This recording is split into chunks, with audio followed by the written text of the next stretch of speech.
Jamaah yang dimuliakan oleh Allah Subhanahu wa taala. Bertepatan sekarang sedang atau akan memperingati malam Isra dan Mi'raj. Di dalamnya ada sholat. Jadi malam ini udah paling benar kita masih membahas tentang nawaqidul wudu, hal-hal yang bersangkutan dengan sholat.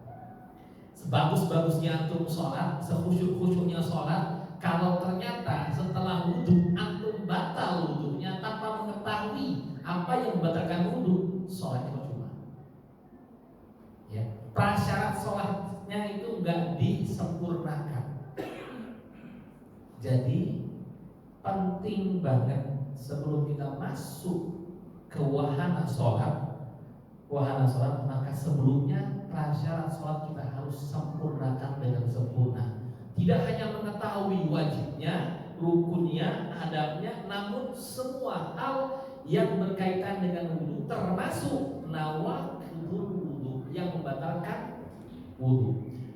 Sudah kita jelaskan secara gamblang, lugas dan jelas. Ada 4 yang membatalkan wudu menurut mazhab Imam Syafi'i radhiyallahu ta'ala. Yang pertama secara ringkas saya ulas lagi. Yang pertama al-khariju an sabilaini, ya, min qubulin aw duburin sawa'un kana rihun aw ghairuhu illa al-mani. Saya masih ingat kalimatnya. Illa al-mani fa innahu yujibul ghusla. Keluarnya keluarnya sesuatu di salah satu 2 jalan, baik itu angin ataupun yang lainnya, membatalkan wudu. Punten, malam ini saya minum sama botol-botolnya.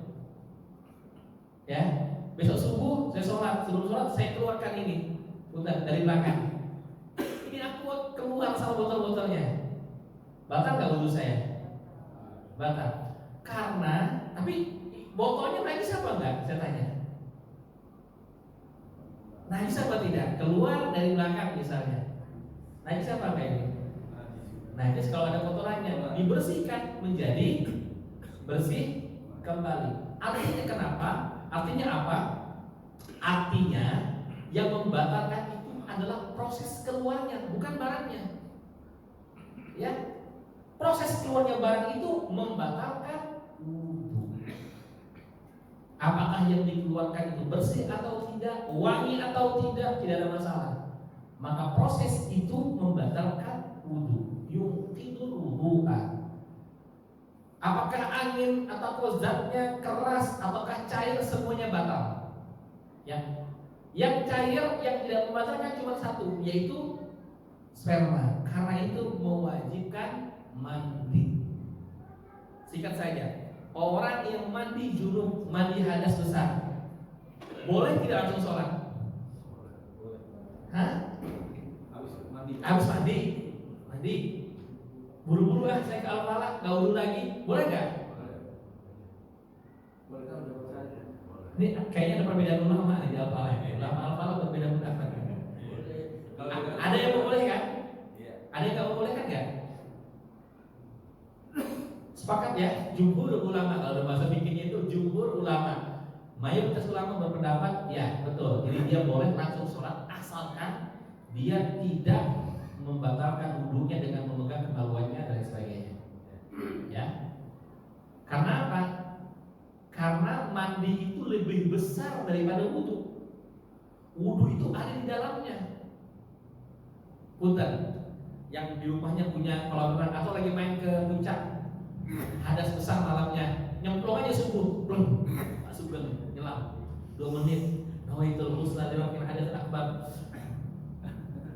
keluar, aduh, asap dingin ini ya, sejuk misalnya, aduh, nggak sempat lagi wudhu, langsung sholat boleh langsung sholat, ya, asalkan tidak menyentuh kemaluan.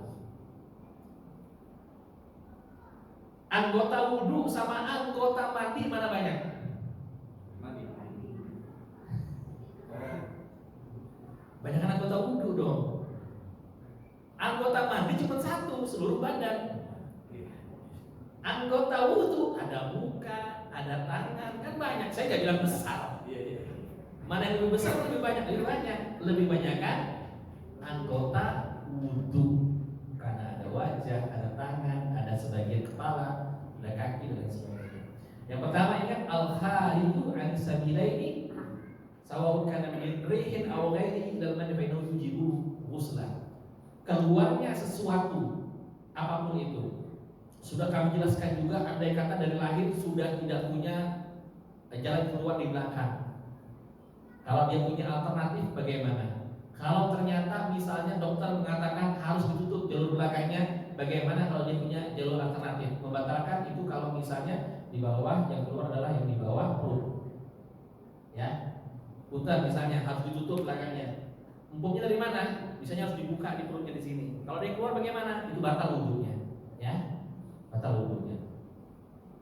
Kemudian setelah itu al-khariju anis sabilain. Yang kedua zawalul aqli. Ringkas saja. Zawalul aqli binaumin aw ghairihi illa naumun mutamakkin. Saya masih ingat ibarahnya.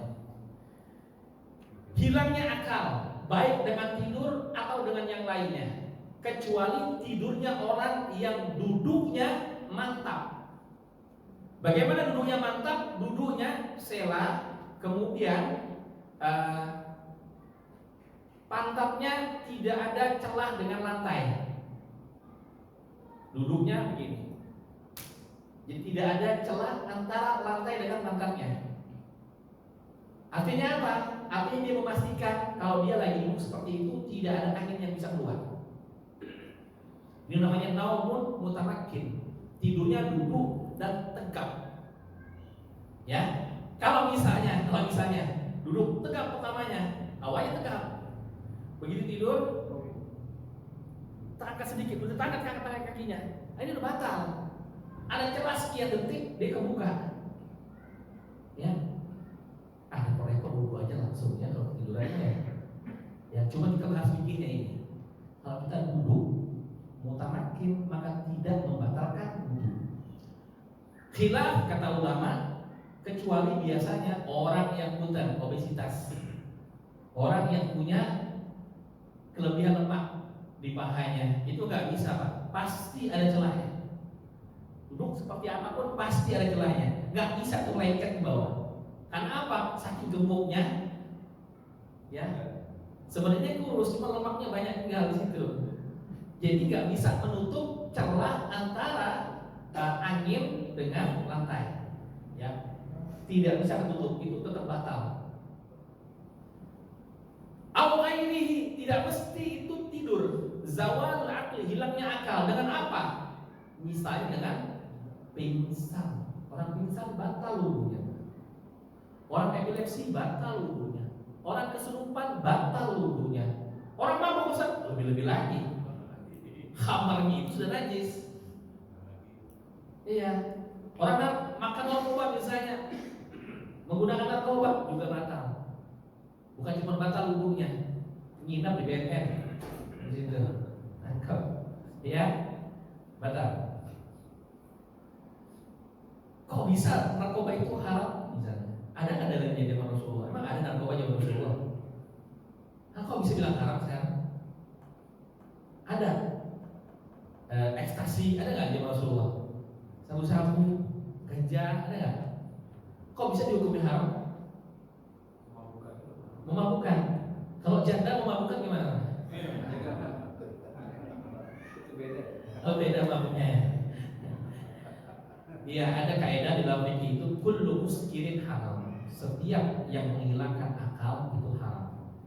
Sampai sudah tahu ada kondisi tertentu, misalnya orang nggak bisa makan nasi. Kalau makan nasi mabuk dia, jadi haram.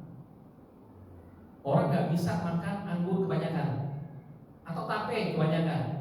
Muskirin haram.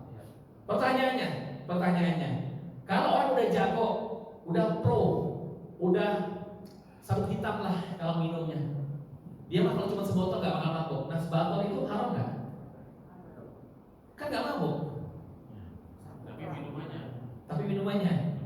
Itu juga ada dalam kaidah usul fikih. Kalau yang begitu mungkin ngajinya usul fikih. Setiap yang banyaknya itu memabukkan, maka setetes pun menjadi. Jadi udah harus ada dalilnya. Orang jamaah kalau udah ngaji harus ada tahu dalilnya seperti itu. Ada ibarat, ada nas yang kita baca. Ya, bukan hanya ikut-ikutan orang Arab bilang enggak, kita punya pedoman. Ya. Setiap yang menghilangkan akal maka dia membatalkan wudu. Pingsan. Bapak-bapak di sini masih ingat ya dulu upacara? Ada orang pingsan nggak upacara dulu?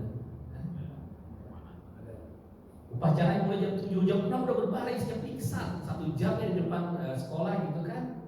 Pingsan, udah remang-remang, gelap pun jatuh. Itu batal wudunya. Kenapa? Hilang akalnya.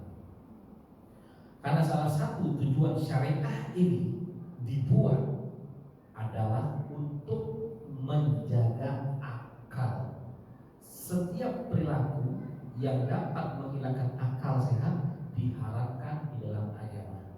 Nah, salah satu maqasid syariah, tujuan syariat itu diturunkan oleh Allah Subhanahu wa taala, di antaranya namanya hifdzul aqli, menjaga akal sehat.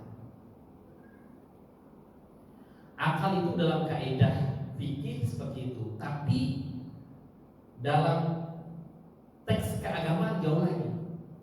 Akal itu adalah sesuatu yang bisa menjaga kita dari berbuat maksiat. Dinamakan orang itu berakal kalau dia mampu menahan dirinya untuk tidak bermaksiat. Sepintar-pintarnya orang, kalau dia masih bermaksiat, dia tidak pintar dalam kajian Islam, dalam pandangan Islam. Kenapa? Karena akalnya tidak mampu untuk melarang dia dan menahan dia untuk berbuat maksiat.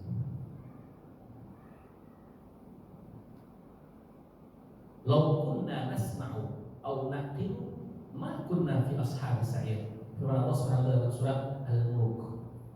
Ketika orang-orang yang ada di neraka sa'ir mengatakan, lau kunna nasma', andai saja waktu di dunia kami mendengar.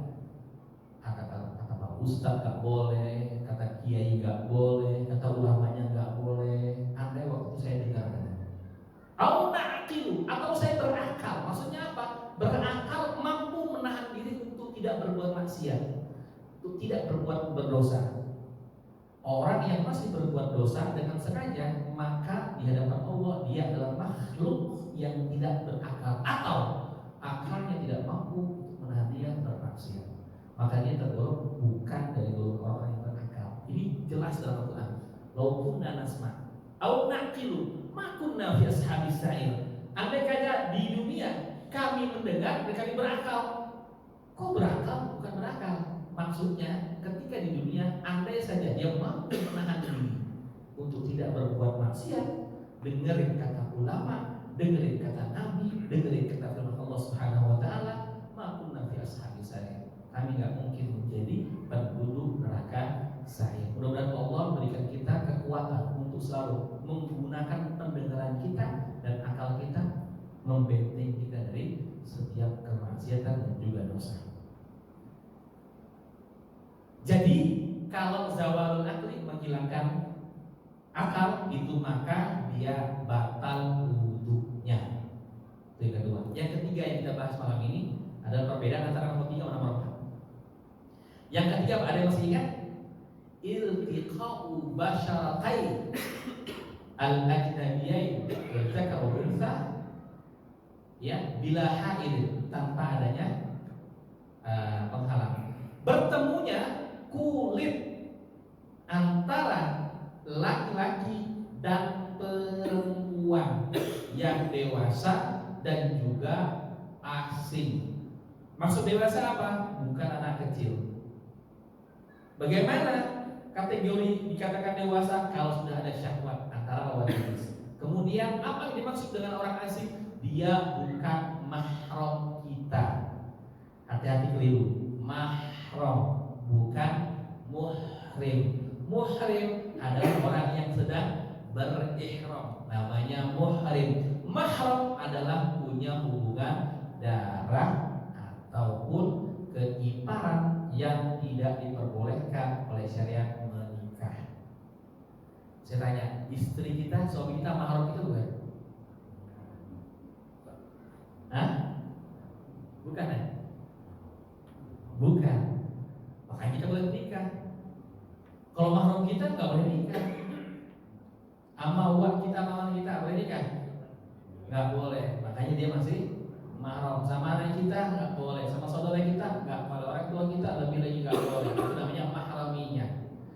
Mertua, saya ulang-ulang lagi ini biar nggak salah. Mertua termasuk mahram karena periparan hubungan pernikahan. Hanya mertua ya, bukan ipar. Mertua menjadi mahram seumur hidup walaupun punten istri kita sudah meninggal atau punten berpisah talak cerai dengan anaknya, maka seumur hidup kita tetap menjadi mahram kepada mertua kita. Ya. Bagaimana ceritanya? Ada kasus nikah sama anaknya, kumpul sama emaknya. Ya Allah ya Rabbi. Syariat sendiri sudah mengatur kalau manusia yang wajar, yang sehat, yang waras itu diatur sama syariat, semuanya sudah diatur. Tujuannya apa? Tujuannya untuk kebaikan kita bersama. Na'udzubillah wa na'udzubillah. Kalau kita tidak mau ikut syariat, biasanya kita akan dituntun, didorong oleh hawa nafsu kita, sehingga manusia yang tadinya lebih mulia dari apapun menjadi makhluk yang lebih hina, bahkan lebih hina dari binatang. Banyak kita temui sehari-hari kasus di mana-mana, ya Allah, bikin ngeri. Sedarah bisa diperkosa. Itu hatinya kemana? Ya, bentuknya manusia, hatinya iblis. Bentuknya manusia, otaknya otak binatang. Binatang pun gak mau perkosa anaknya, berarti dia lebih rendah, lebih hina dari binatang. Na'udzubillah, na'udzubillah.